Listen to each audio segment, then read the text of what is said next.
ஆண்டவரின் தோற்ற மாற்றம். இது இயேசு கிறிஸ்துவுக்குள் பிரியமான என் சகோதர சகோதரிகளே, இந்த நிமிட நற்செய்திக்கு இயேசுவின் நாமத்தில் நான் உங்களை அன்போடு அழைக்கிறேன். ஆண்டவரின் தோற்ற மாற்றம். இயேசு கிறிஸ்து மத்தேயு நற்செய்தி 17ஆம் அதிகாரத்தில் வாசிக்கிறோம். பிரியமானவர்களே, அவர் உருமாற்றம் அடைந்தார், தோற்ற மாற்றம் அடைந்தார். அந்த உருமாற்றம் என்பது, தோற்ற மாற்றம் என்பது ஆண்டவருக்கு மட்டுமே உரியதா? நமக்கும் அந்த தோற்ற மாற்றத்தை, நமக்குள்ளும் அந்த உருமாற்றத்தை கடவுள் உருவாக்க விரும்புகிறார்.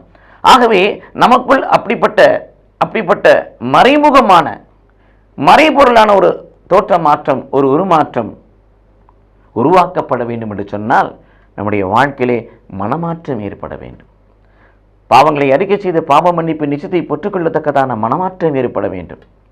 எந்த இடம் பாவத்திற்கு அடிகோடியாக இருந்ததோ, எந்த இடத்தில் தீமையின் ஆதிக்கம் நிறைந்திருக்கிறதோ, அந்த இடத்தை விட்டு இடம்பெயரக்கூடிய இடமாற்றம் நமக்கு இருக்க வேண்டும்.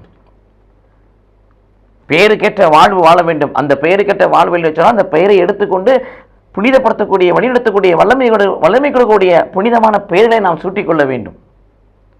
கிறிஸ்தவம் என்று சொன்னால் கிறிஸ்தவம் நம்முடைய வாழ்க்கையில் வெளிப்பட வேண்டும். பெயரிலே மாற்றம் ஏற்பட வேண்டும். இனமாற்றம் ஏற்பட வேண்டும். திருத்துதர் பணி 2ஆம் அதிகாரம் 40 வாசிக்கிறோம். மாறுபாடு உள்ள சந்ததியை விட்டு விலகுங்கள்.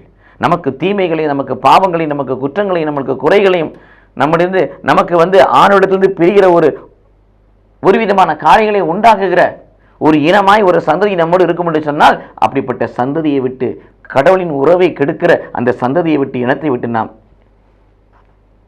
இடம்பெயர வேண்டும். பிரியமானவர்களே, எல்லாவற்றையும் மேலாக நம்முடைய உடலை ரோமர் 12:1-2 வாசிப்பது விட நம்ம உடலை ஆண்டவருக்கு இந்த பரிசுத்த பலியாக, உயிரிழப்பு பலியாக ஒப்புக்கொண்ட பொழுது நமக்குள் ஒரு உளமாற்றம் ஏற்படுகிறது.